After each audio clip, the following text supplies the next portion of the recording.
Hi, welcome back. Welcome back to our final in our Writing for Cancer series, which is brought to you by Peter MacCallum Cancer Centre.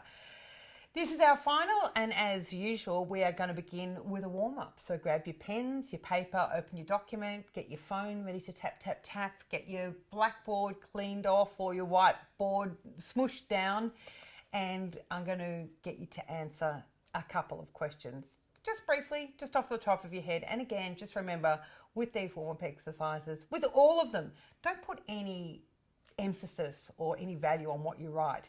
The purpose of these classes is just getting you writing, because we know that we write for the same reason that we brush our teeth and we exercise, because it makes us feel better. So all we want to do is make you feel better. It's not a performative thing. It's not about publishing or being stuck on the fridge or winning a prize. It's just about doing something today that your future self will thank you for. Okay, let's start. First question I'd like you to answer is, and interpret these questions however you like. Who are you? I'm going to write along with you too. Who are you?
Great.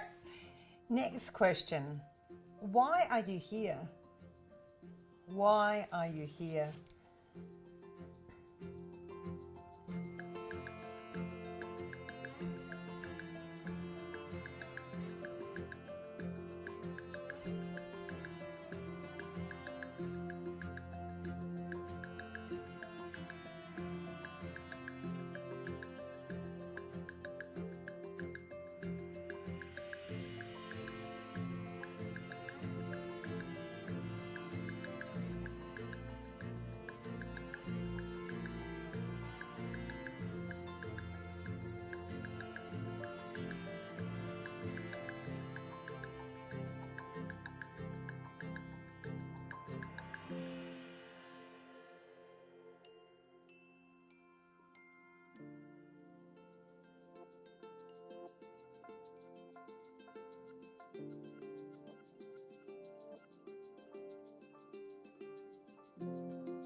Great. Next question. What are you hoping to get out of today's session? Or if you prefer, you can answer the question, what are you hoping to get out of today? Just your day, today, whatever that is and however that looks. So, what are you hoping to get out of today's session? Or what are you hoping to get out of today?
Great, well done.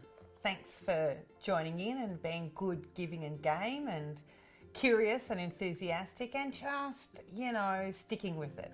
Don't underestimate just sticking with it. Our first task today is a 10-minute task. And what you're going to do is you're going to write something, anything, and it's going to be on the front page of the newspaper you most respect tomorrow. Okay, so you can write about whatever you want, and it's going to be, it's not actually going to be, could be if you send it in. Imagine it's going to be on the front page of the newspaper that you most respect in the morning, and there will be no negative feedback, absolutely zero negative feedback. The only feedback that you'll get from people is thank you for writing that, and thank you for saying that, and thank you for sharing, and thank you for your courage and being so brave, okay? So, are you ready? I am. I'm doing it with you too. So whatever you write now, over the next 10 minutes, is going to be on the front page of the newspaper you most respect. It doesn't have to be newsy. It can be about you. It can be what you think. It can be who you hate, who you love, what's going on with you, what you want people to know. What would you love to share on the front page of the newspaper tomorrow that you know the only feedback that you would get would be, thanks. Thanks for writing that. Thanks for sharing. Thanks for your courage. You ready? Okay, let's get cracking.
Can you believe it?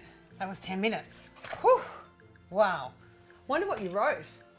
Wonder how you'd feel about seeing that on the front page of the newspaper tomorrow with everybody just saying, that's great, thanks for sharing, you're awesome, I really enjoyed reading that.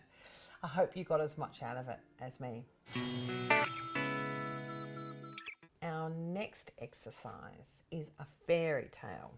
So I'm going to give you 6 prompts and you're going to write a fairy tale. Of course, you could make up a fairy tale. You could tell your favourite fairy tales as a child. I hate to admit it, but my favourite fairy tale as a child was Cinderella, but sad but true. So give me 10 points for honesty.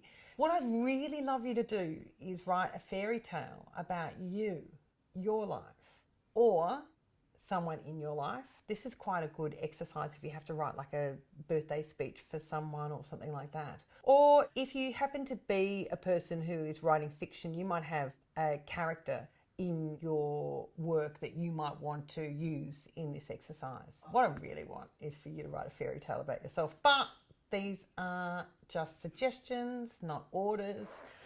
So I'm going to write along with you, and I'm going to write a fairy tale about my life, and we are going to start.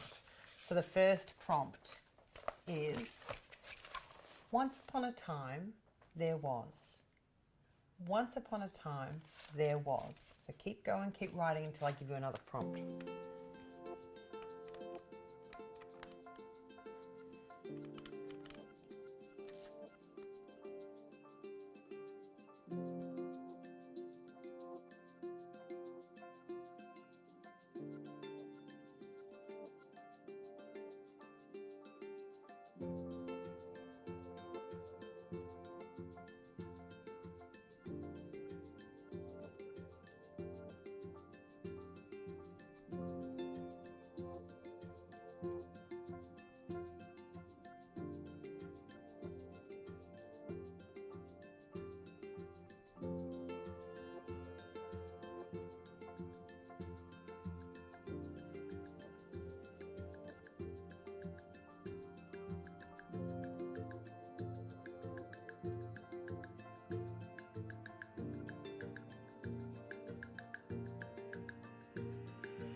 Prompt number 2. Every day,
Prompt number 3.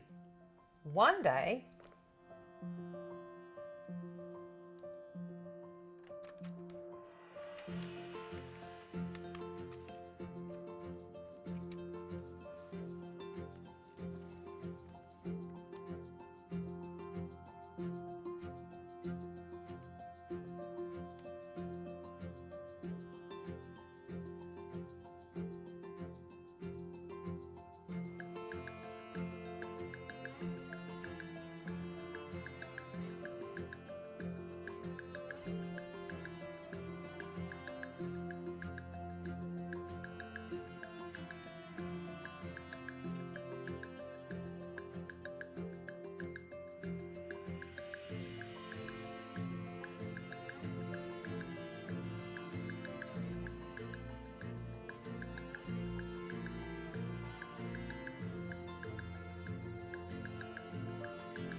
prompt number 4.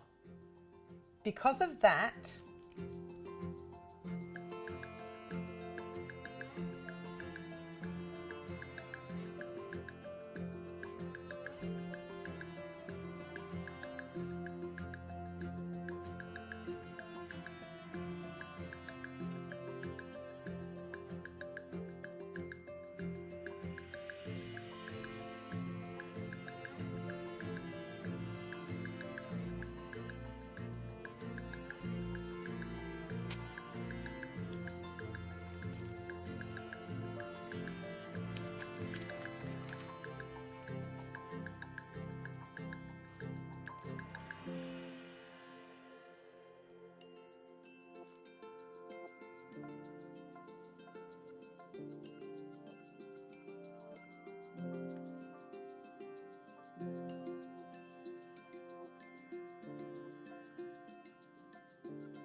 prompt number 5.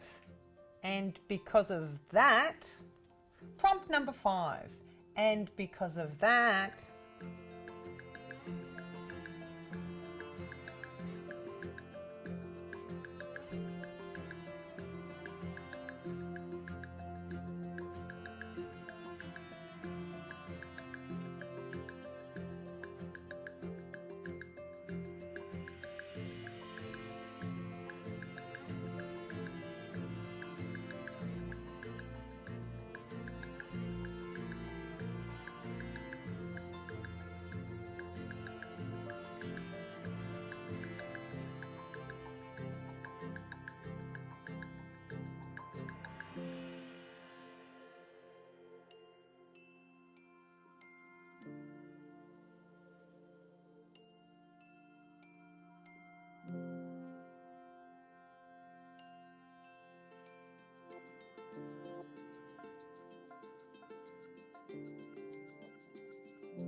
number 6, until finally.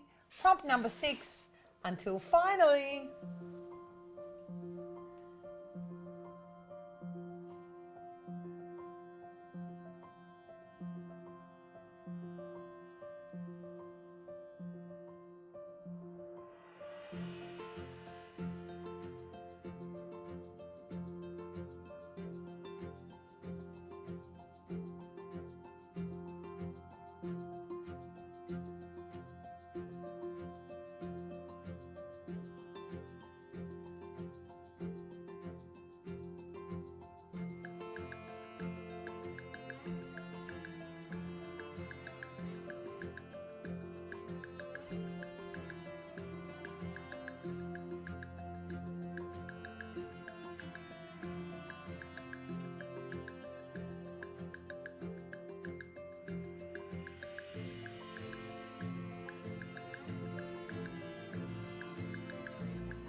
Okay, I'll give you a minute or so to wrap up.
And they all lived happily ever after. Okay, that's done. I hope you had fun. I really did. I love that exercise. And I actually use it for a lot of things. Sometimes if I'm stuck with writing my own projects, I'll use the fairy tale. It's just a really simple fairy tale structure. Once upon a time there was, every day, one day, because of that, and because of that, until finally. So take that with you, share it with your friends, get it on a fridge magnet. Terrific. It's that time of the class where we have Professor Steve Allen with us to share his psychological tip or sharings of the day. And today he's going to be talking to us about, I'm a bit uncertain about what we're talking about. That's right. It's uncertainty. Steve, why are we talking about uncertainty? Yeah, uncertainty is really an important thing to think about when you're suffering from something like cancer. Uncertainty can enter our lives in various shapes and forms, most typically about our work, about our relationships, and of course about our health. Uncertainty is that sense that we don't know what's going to happen in the future. It's that sense that we've lost our stability. It's like all of a sudden we're on a rocky boat. Uncertainty is one of those things that if we don't think about and address, it can grow into bigger problems. So why is uncertainty so important when we couple it with cancer? The reason we really focus on uncertainty in cancer is one of the most uncertain illnesses you can have. You will have found that from the day you were told about it. People are unclear about what the prognosis is, meaning the outcome. The treatments change all the time. They depend on your response. So cancer is almost an illness of uncertainty. You don't really know a lot of the time what's coming up ahead. So it's one of those illnesses where you really have to take stock and think about what you know, what you don't know, what you can control and what you can't. So what happens when a person gets uncertain? Well, it sort of varies from person to person, and we don't normally think of it. When it's happening to us, we don't think, oh, I'm uncertain. What tends to happen is you feel stressed or anxious, sometimes depressed. Sometimes it's just a feeling of powerlessness, where you've got all these what ifs in your head. What if this happens? What if that happens? What am I going to do? Sometimes it's as simple as you just can't sleep at night and you've got this awkward feeling that you don't know what's going on. So it varies for each of us, I guess. Got some tips? Okay, there's a few things you can do to try and get a control on that sense of uncertainty. The first one is to pinpoint the source of the uncertainty. Is it about your treatment? Is it about your loved ones? Is it about the future? Try and get a sense of what it is and try and write it down if you can, what the actual risks are and what you're worried about. Now, the next one is something that, you might say I harp on about all the time, and that's the basics. Doing things to relax yourself, getting a good night's sleep, doing some exercise, meditating, whatever it is, but doing those basic things to bring your level of anxiety down. That'll help no matter what the problem, whether it's uncertainty or whether it's something else. And then the third thing that we always like to do is to try and get a grip on the uncertainty in some way, shape or form. So that can be things as simple as having a really strong routine. Humans love a routine. And when you're going through something like cancer, often all of your routine goes out the window. So if you can start to bring in a routine, that's often a good thing. Next up, what I like to call the basics. First up, the usual things we say: relaxation, good night's sleep, exercise, nutrition, stuff like that. Next up, and this is really important for uncertainty, is get good quality information. Beware of the unfiltered internet. You'll find all sorts of nonsense about cancer, especially on the internet. So get good quality information. Go to the good sites, the ones like Cancer Council Victoria and the petermac.org website. And then don't forget to ask your clinicians. Feel free to write a list of questions. The stuff that you're worried about, that you're maybe a bit scared to ask, write them down on a bit of paper, take them into the clinician, and feel free to sit there and read them, and feel free to jot down notes, and even ask if you can record it, because that's sometimes really helpful to listen to after, which will help calm you down at, later that day when you think, I can't remember what the doctor or the nurse said, and you've got that recording to listen to. And finally, some tips to stay positive. First off, do creative stuff. We're really keen on that. That's really the whole impetus behind this writing course. Creativity often reduces that sense of anxiety, helps with stress, helps with relaxation. It really sends your mind to a different place. Next up, consider, this isn't for everyone, but consider gratitude diaries, being thankful, making lists of things that you are thankful for and that you are grateful for. This isn't everyone's cup of tea, but some people find it really useful. And then the third thing that I always add onto this list is try and find things you enjoy. That's sometimes hard. It's often lost in the trauma and the struggle with organising appointments and everything else to do with cancer. And you lose track of the things you enjoy. Make a list. Try and tick off just 1 or 2 a week. And the final thing I want to say here is, remember, being positive doesn't mean you have to be happy. They're different. You can be positive and still tolerate a whole range of emotions. Thank you. Thank you. Thanks, Dev. And thank you. Cheers. Ella's joined us, so that means it's time for the cancer-specific questions. Again, we encourage anyone to answer these questions. If you're not living with cancer, you are supporting someone who is living with cancer, or a couple of people.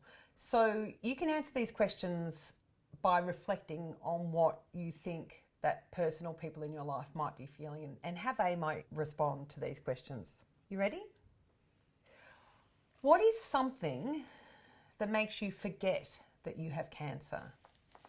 What is something that makes you forget that you have cancer?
Okay, next question. What is something that reminds you that you have cancer? What is something that reminds you that you have cancer?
Okay.